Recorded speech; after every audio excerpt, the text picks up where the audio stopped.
Yang ni adalah bekas yang diisi dengan air. Dan juga yang ni adalah water gel yang berasaskan air. Apa yang akan terjadi sekiranya mereka bertembung dengan kelajuan yang sangat ekstrim? Aku excited nak tengok. Jom kita uji sekarang. Dah lama sebenarnya aku tak main beng-beng ni. Harap tembak tepat lah. Pusingan pertama.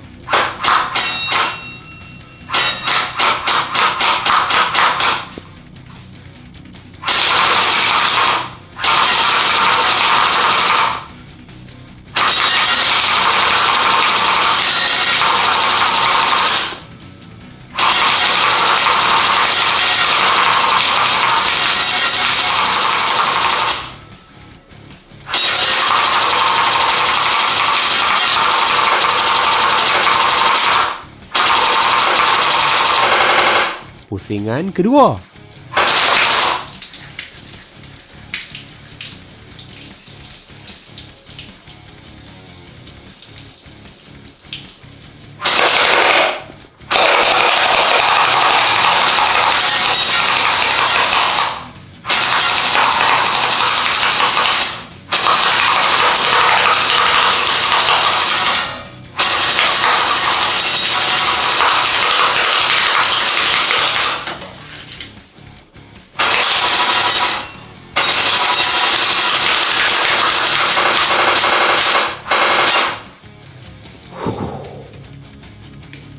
Dahsyat.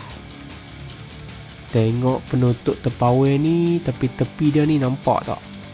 Tu dia habis terurai. Dahsyat gila.